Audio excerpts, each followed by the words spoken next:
being a full-time mom, that was very important. But that doesn't mean you don't still get to have some of those goals and dreams.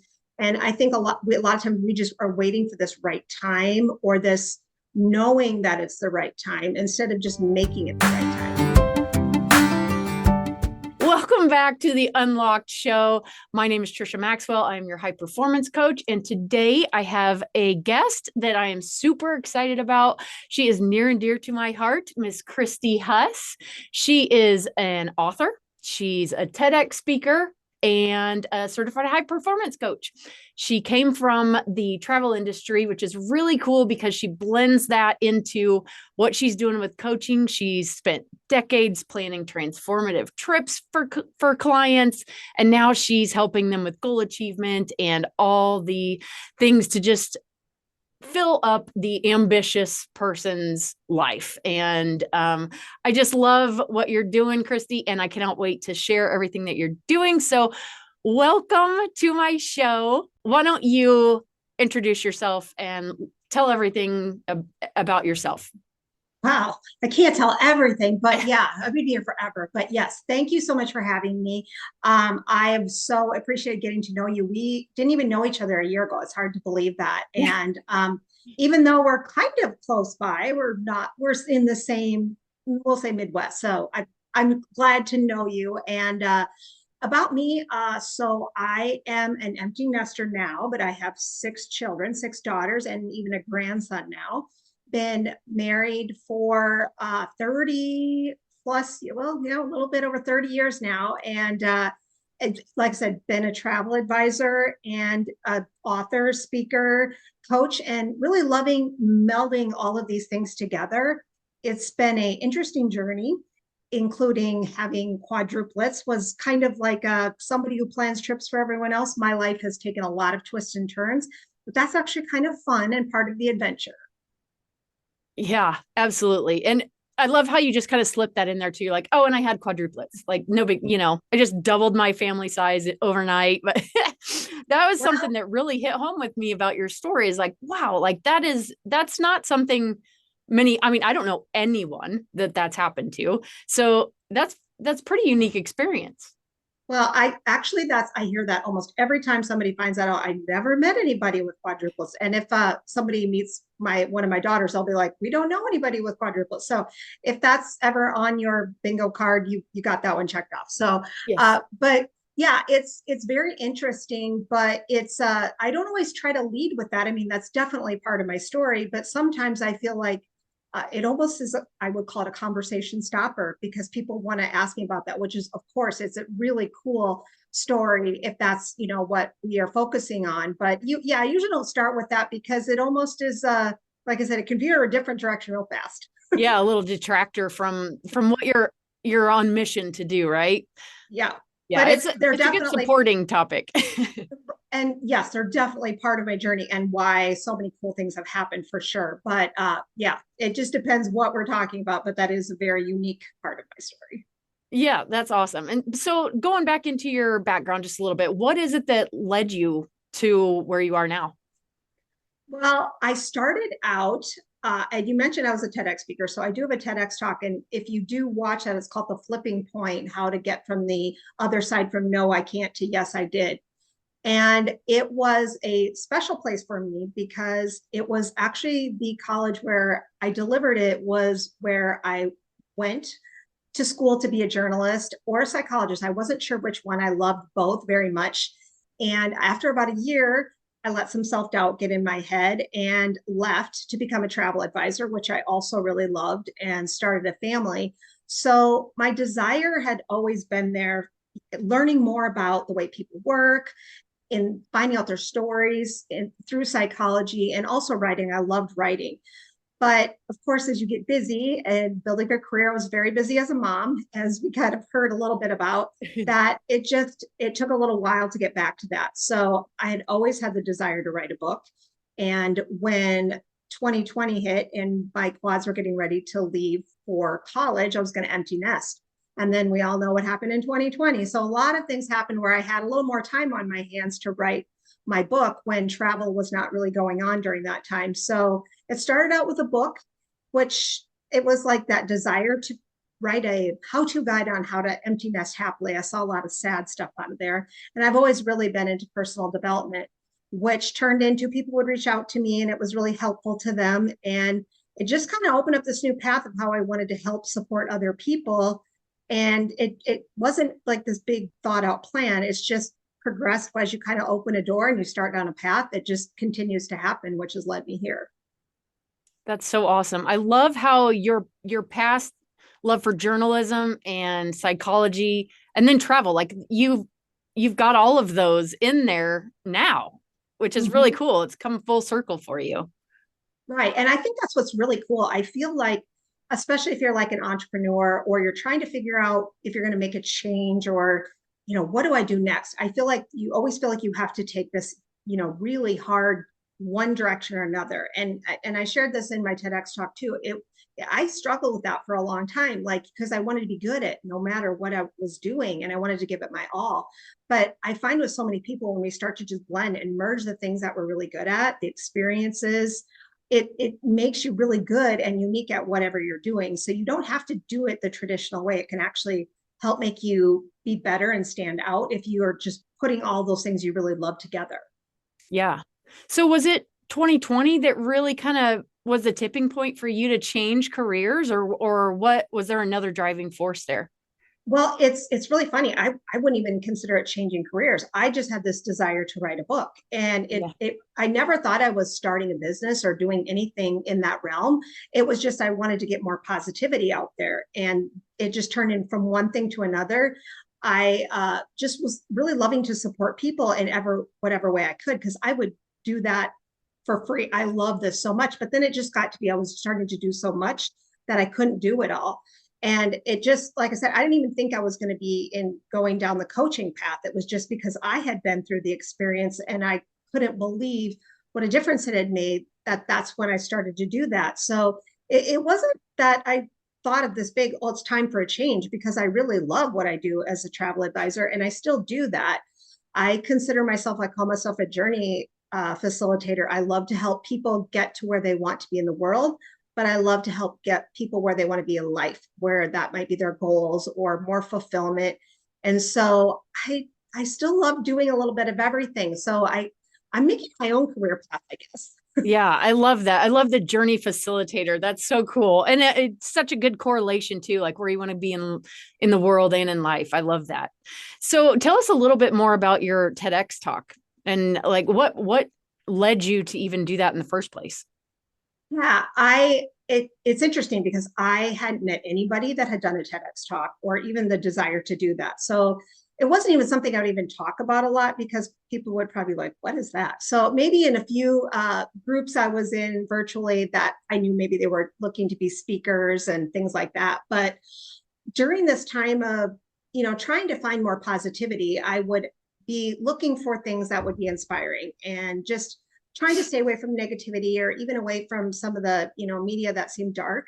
I love to watch TEDx talks because it's usually like everyday people with just interesting ideas, and I love to just see what they're doing. It just was inspiring for me to see people do that. So I had this bucket list goal that I wanted to do one, and I wanted to do one by the time I turned 50. And so trying to find them is a little bit difficult. So I searched for them, and as a travel person, I would travel anywhere. But when I found that they were going to have one at this college that I had left, I thought that's where I want to do it. So, and then it ended up that the event was the day before I turned 50. So it was just like, this was the event I wanted to do. So I was really happy to get to do that. And it just felt like this full circle moment that was able to kind of go back to that place and make a new memory and really be excited about it, but also deliver this concept, which I call the flipping point. And it's that point where you are working towards something and you're just maybe just a little bit more sure and you want to keep going. And so I kind of bring people through that process of how to reach that and then how to continue on towards your goals and dreams. That's awesome. You've got a really good knack for coming up with systems and methods and things like that. So yeah, that's really cool that you could put that all together into that TEDx talk. So those are pretty big achievements, writing the book and the TEDx talk. Now tell me, what did you do differently to achieve those goals as opposed to just something like graduating from college or, an everyday kind of goal that everyone else has. Right. Well, I've always had big ideas, and I tend to think that anything is possible. I don't ever say, well, that's not for me. Even with my situation where I had 6 kids, wanting to get back to work and starting a business from home, it's kind of like if you're thinking about travel, I feel like anywhere is possible to go. I wouldn't say, oh, I'm never going to get there. I always just think it's possible. So when I have a goal, I am pretty driven to achieve it. And so I get very focused on that. And I tend to do things in about like 90-day time periods. And I will set this timeline for myself and see if I can succeed at it. And I wrote my book in 90 days. Once I landed my talk, I kind of had in training where I wrote and finessed it and got that done within 90 days. So for me, it's really setting that focused goal and then figuring what I need to do to get there. What are the steps that I need to do to get there and manage my time accordingly? And I will say, thankfully, throughout that process is when I did run into high performance coaching, and I went through it myself. And that really helped me not just be more driven, but helped me be more effective. I think that changed me from doing so many things to doing them focused and better. So that is actually what led me to becoming a coach. Was I had done so many things. I had tried so many things, which were all great, but that was what really made it all click. And I was like, wow, I want to help other people do that. Yeah, it's crazy when you can actually say, oh, I can be that one that helps people. There is a way for me to do that. That's awesome. Yeah. So do you see any kind of gap or holes or something that's missing when people are typically going after their goals? Or Yeah. what like led you to kind of this path? Well, some of it because it was me, and some of it is you see other people doing. So I would say the first thing would be just waiting and saying, someday I'll do it, someday. And sometimes there are circumstances it's really difficult to do that. Obviously, when the girls were really little, being a full-time mom, that was very important. But that doesn't mean you don't still get to have some of those goals and dreams. And I think a lot of times we just are waiting for this right time, or this knowing that it's the right time instead of just making it the right time. So I would say that is just not doing it, just thinking that you're going to have to wait for some perfect opportunity, you're going to know the right time. And then the other thing I would say is just really seeing yourself doing that.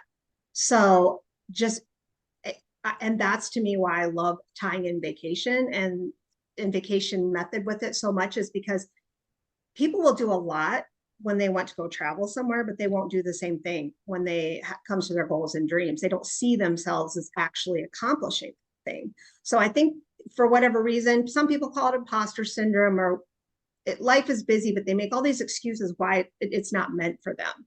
So I would say that's something that's always an ongoing process for me. But I would say those two things probably are the biggest things which keeps people from getting to where they want to be in their goals. Yeah, and especially moms, I see they take on this role of motherhood and they start to almost detach themselves from that person that's able to go out and do different things. Like now I'm a mom, I need to refocus on children and children raising, and they kind of just let that go for a while. So that's really Yeah. cool that you're actually bringing that to light. Like, no, you don't have to let that go. Like, let's look at this and picture it.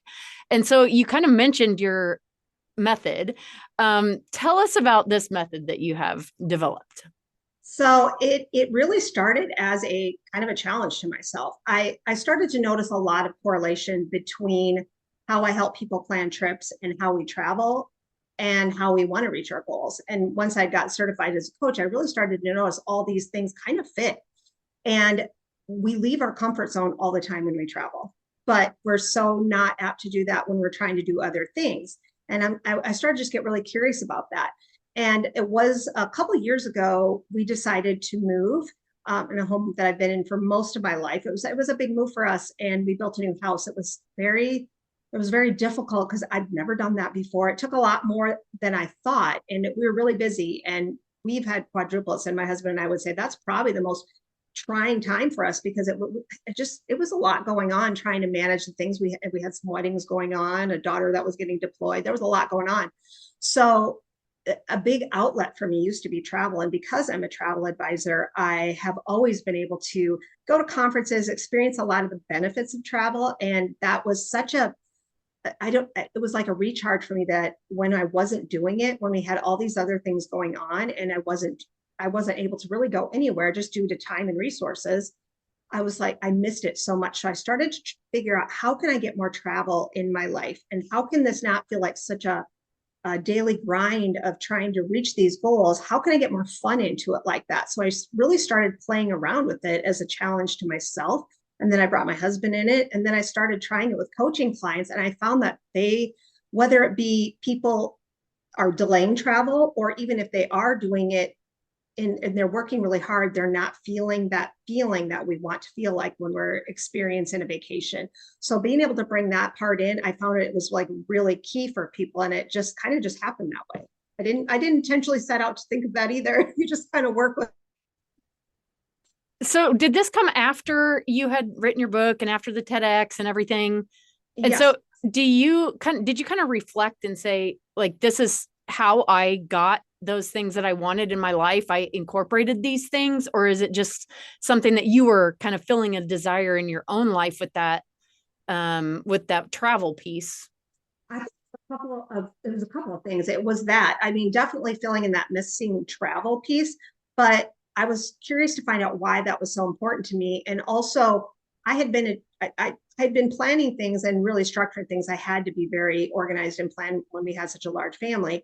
But even after the kids were out of the house, I found myself just taking on more things and being busy. And so being very structured and planned was always part of how I operated. But I would tend to set my timeline and then work really hard and get there. And then I would be like, oh, now here we go again. It was like I was achieving things, but I wasn't really feeling the day-to-day enjoyment of everything. And so I think it was that combination of like, how can I do both? Like, how can I get this vacation mindset and this method? And I started doing it. And like I said, sometimes it's going somewhere. Sometimes it's just going to a nearby town. I have like certain parameters in order to make it fit in the vacation method when I'm planning out the 90 days. And so it's really actually kind of fun. And when people start doing it, they don't even think like, oh, wow, that's kind of cool. I didn't know I could enjoy that. So you actually go, like, when you're saying that you go to another town, like on vacation to do this goal setting? Well, it's when I map out my 90 days, I set my timelines and like little stops along the way that I will call mini vacations. And it could be just a day, it could be an afternoon, but there's certain things about the exploration factor, about the things that I like to do on vacation. It's got to be something probably new, something that, like, if my husband and I are going somewhere that we're interested in, maybe it's just a new restaurant. And there's just certain elements that we bring into how when we vacation, so we have that sense of exploration and wonder, and not just like going to our phone and saying food near me or we're going somewhere. And it's something that's set on my calendar and that we're looking forward to. So I put these little mini stops along the way, so that they feel like a vacation.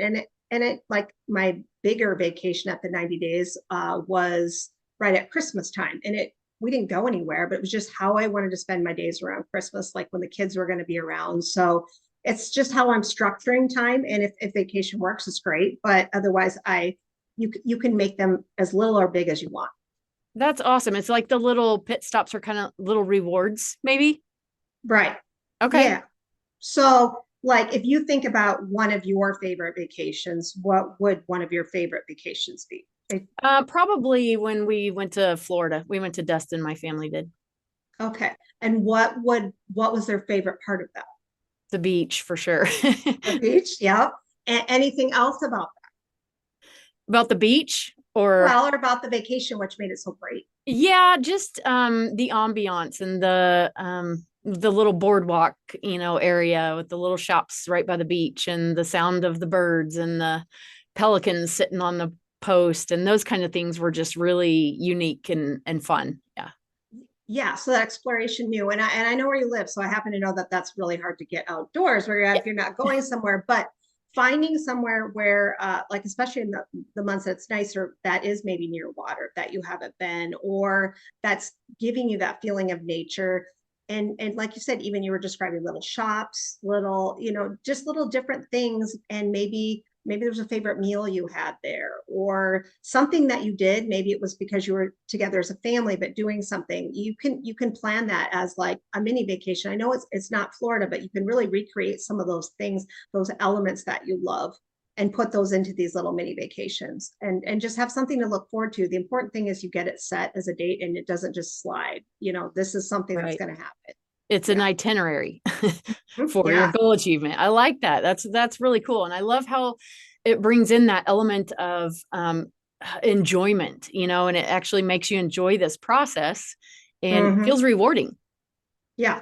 The funniest one of the first times my husband and I tried it, we went to this town and we tried a little restaurant that had made chicken and waffles. I've never had chicken and waffles. I mean, it wasn't any grand Love thing, me but it some was chicken just and trying waffles. something new. When we travel, we love to try new food and stuff. It could be the littlest of things, but it's thought out. And we tend to kind of habituate and do the same things over and over. We go to the same places. So yeah, maybe sometime we go somewhere and it's terrible, but we're still going to have a story, but Yeah, we put the real intention like we would if we were on vacation when we go somewhere. that's cool. Adventure. Yes, adventure. Everybody needs more adventure, I think. That's right. So who is it that you typically serve? Like who seeks you out to I to find this? Right. So I would say, like, as a speaker, it's typically, I do a lot within the travel industry that because I can relate to that. But it's pretty much, I have a couple different ways where I help people build. I work with their story, maybe, and how to utilize that in their business, or I help them, like my compass is behind me, something I built through high performance coaching, and I kind of tweaked it, made some of my own, and I help people build their own. So I do some things, and then I actually do I call it Goals to Great in 90 Days using the vacation method. I have that as a workshop that I can help people kind of like whatever their organization might be or whatever their goal is to help them do that and kind of, again, infuse that and make their own itinerary. And as a coach, I would say it's people that are either really successful and driven, but they're either maybe not quite getting to the level they want, or they're not feeling that sense of fun as they're doing it, and they're just think, maybe like they're getting burnt out, or is this it?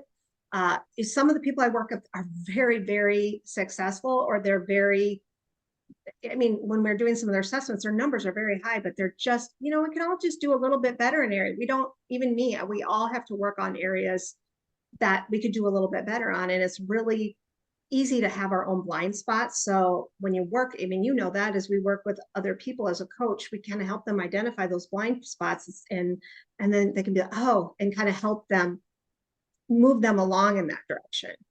Yeah, and that's cool that you say that too, because I feel like this can just be applied to everyday life and not necessarily if you're someone who wants like this big, if you don't want to be an author or a TEDx speaker, but you can just enjoy the process. And here's, a way to do it. So that's really cool.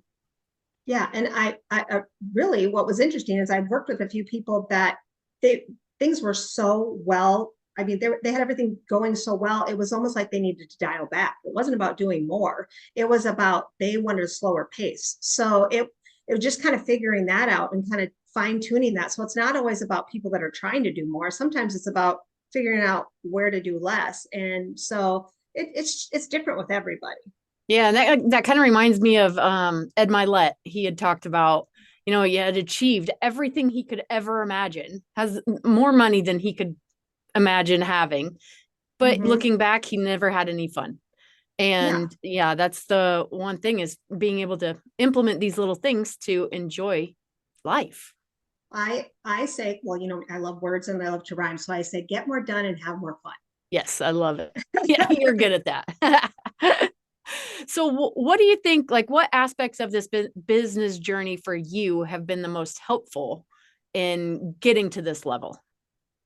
I think just for me, the more I'm doing and learning while doing, the better, and the more normal and easy it becomes. It's always a challenge, but I think I tended to spend a lot of time in learning mode. I want to make sure I'm doing things well. And in my TEDx talk, I call it procrastinating. I want to learn one more thing. I read a lot, and I know that is important to do that. But the last while, I've really been focused on learning as I'm doing and knowing that I'm not going to get it right. But a lot of times it's not until we start doing it that we realize, oh, I mean, that's kind of how the vacation method came to be. It's because I was doing things and I'm playing around with it until you realize, figure out what works. So I would say the thing that I love about it, it's not just doing more, but the relationship with my husband and he's kind of in that space now. If I would say, let's go read a book and let's go do personal life, he would never do that. But because you're kind of doing it and you're finding it, you just kind of raise each other to a different level. I love that with high performance, it hits all those areas of life. So it's not just about your career. It's like, oh, we need to work on, I mean, there's questions that have to go with your experiences. And sometimes it's like, oh, I need to dial up. I'm working a lot. I need to dial up the experiences, Yeah. And finding community, like that's how we found each other, yeah. So did you ever think that this is what you would be teaching on? Like something like this? Never. Well, I had no idea. It's funny because I wrote my first book and I knew I always wanted to write a book. I didn't think I'd write it, it's called Empty Besting. I didn't think I'd write it on the empty nest. Like if somebody would have said that, I'd be like, and it's just, you kind of don't know, but once you really start to get a lot more clarity around what you can do and you start to take those elements that are the best of who you are, it kind of makes sense. It's like all these things were there, but sometimes it just takes a little bit of like sifting through it to figure out, oh yeah, this feels like me. This is how I can help people. And like you said, I mean, I call it a serial learner. You call it procrastinating. I love that term, by the way. But the more you stay engaged in that and high performance way of living, the more things became clear, and putting all those little pieces to your puzzle, the clarity portion came about. And the part you mentioned about community is so important because I would say on a day-to-day basis, I'm not always around a lot of people. I work from home, but it wasn't really conversations that people that want to write a book and or into some of the personal developments or had a coach. It was which is fine. Everybody gets to have their own path, but it didn't seem like everyday conversation for me. So getting in virtual rooms, going to the place where I met you at the coaching summit, I went into that knowing not a single person. I don't think you did either. And so you just find people if you're kind of have some common grounds. And so to me, that was so important because then you can support each other and it just almost becomes like, this is normal. You have people that cheer you on or support you. And you're just like in a place where everybody's doing that. And it does feel like commonplace. Yeah. And, the first one that I went to, I've been to 2 of those coaching summits. And the first one, my main question that I had for the leader of the group was, how do you go back to normal life in the Midwest after experiencing this? You're among all the like people. How do you go back to normal life when the people surrounding you are not on that same plane? Not that one is better or worse. They're just different. And so that's what I love about our community is that we have maintained that connection and you're able to take a little bit of that home with you and stay driven in that same kind of pathway.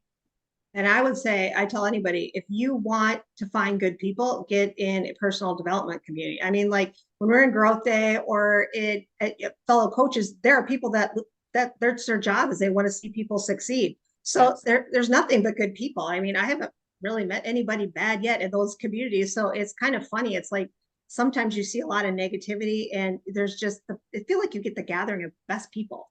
You do. You really do. You're like, not one person in this room is a bad person. Like it's pretty incredible, actually. And we all have the same, as high performance coaches, we all have the same format. We all know the training that works, but we all do it in our own way. So it's interesting to find, this person's an engineer, this person's a chiropractor, and how we're all utilizing it with the people that, we can serve best or that are drawn to us or in their own business. So it's interesting. You just meet the coolest people. Yeah, you all come together for one common coaching experience Yeah. but you disperse into your own specific way of doing it. And that's what I love about yours is it really combines like your love for travel, but yet your experience in journalism and your desire to go into psychology. And, all of those things are coming together into this one Right. method. And I think that's just such a beautiful thing that, because I know that like me, I graduated with kinesiology, exercise science. And then I ended up having a metal business. And then I did real estate for a while. But now it's like I started to kind of piece together all the things, and I can blend all of it into my coaching experience. I can add the wellness and the exercise and my sports psychology background, and then I can add my business experience. And, so it's really cool how we can kind of take all of those different elements of our journey and relate that into how we help others. It's just another avenue of how to help other people grow, which is so cool. Well, and as well as I do, when we met each other, we're still working that out. So Yeah. if somebody thinks they have to have it all figured out, I know that's a process, and it can get very discouraging when you're trying to just feel like, oh, it's not quite there yet, but just keep going because you'll figure it out as you go. That was the part I wish I hadn't waited so long in terms of doing more as I was learning instead of more learning and not doing, because the only way I really feel like to get there is by doing both. And Right. you just have to go like you do on a trip. You're Right. committed. You're going for it. And you'll figure it out. Yeah. It's like we get stuck in that. I've got to be a little bit better before I put myself out there. Kind of, the society wants us, the Instagrams of the world, you have to have perfection before you post. And yeah, that can be debilitating a little bit. Yeah. Yeah. So, And I think there's something to that. We want to be professional, but I feel like, especially today, there's so much out there. There's so much information and ways we can get it. People want that authentic connection. They're craving that and yeah. just being real. And if I flub up there, well, they know I'm real. Right. You're not Chat GPT. Human connection. People need that. Well, that is so awesome. Is there anything else you want to share with us about this method? And well, actually, I wanted to ask you, how do you present this to your clients? Is 90-day like coaching package, or is it a course, or? I kind of wrap it around everything I'm doing. So if I'm coaching like an individual client, that is something that is I stick to the regular framework that works, but then I have my travel related bonuses where I've built some navigational tools and use the vacation method. So I kind of wrap that around the 90-day programs that I do. Even in my speaking, there's going to be elements of that. And but my group that I am going to be doing starting the end of March, I'm actually writing a book about the vacation method. That's my next book. It's because it wasn't, again, the book that I knew that I was going to do, but because it was what I found to be so effective, and it's really just been the book that needs to come out right now. So I'm going to help other people through the 90 days. I'm writing my book, and other people that want to write a nonfiction book. We're going to do it together, and so that they're going to So come cool. out with the draft.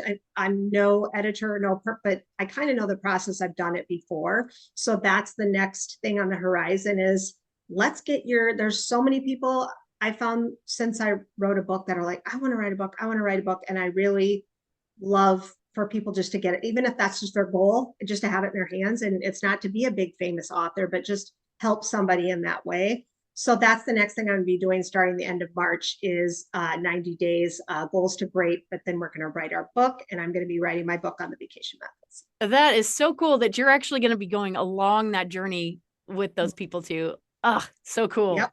Yeah. And we're going to, it'll be a supportive community so we can help kind of give each other feedback and say, oh, I'm not sure, I'm feeling stuck. And I will say, when I did my book and I self-published it, I did have somebody that I was working with as a coach. And there are points you get to like, what am I doing? Who do I think? You really run into that. So it's important to have people to go alongside with and just really you've got this, you can do this. And Yeah. this is really good. Keep going, or I want to hear more about that. So it's not about having this polished product, but just having that actual draft in 90 days so that hey, now what do I want to do with this? I've actually done the hard part. I've really Right. done the hard part. Now it's the refinement. Right. And this, so this is going to be a community or like a coaching group or a, It's going to be a coaching group okay. specifically for people that want to write a nonfiction book. And it's going to be, I have a few people in mind that are going to do it because it's got to be the right people that are ready to do it and that are going to be supporting other people as we go along. And the reason nonfiction book is it's just a little bit different process than a fiction book. And so we're gonna get it done. We're gonna have some fun. So That is awesome. That's awesome. So tell us what's one actionable step that our viewers can take away today. I would say try to find a way to get more fun alongside of whatever it is you're doing. Don't delay starting whatever it is you're trying to go for. But then as you do that, think of something fun that is going to be a stopping point and not at the point of when you get it done. I think that what is that delayed reward system? It sounds great, but it really is. It can be very daunting, and so I feel like just find a way to infuse some enjoyment along the way, so it doesn't feel like such a this push and this hustle mentality. Just make it fun along the way. Right. I love that. Thank you so much. Yeah, Thank you thanks for having taking me. time. Yes. Thank you for taking time out of your day to come talk to everybody about this. I know I gained a lot of insight and I want to write a book and now I want to join your group. Well, come on. Tell everybody where they can follow you and find out more about your work. Yeah, so I'm mostly on Instagram. It's Kristi Huss. It's with a K, which you'll probably see in the notes, KristiHuss. So Kristi Huss on Instagram. I am mostly on Instagram, and LinkedIn is where I hang out more. And then I also have, I like looking at things a different way and using flips. So on Substack, you're on Substack, I have a publication called Life on the Flip Side. Cool. Yeah. Awesome. Well, I will put notes to all of that goodness in the show notes. And thanks again, Kristi. It was a pleasure having you. So thank you for having me.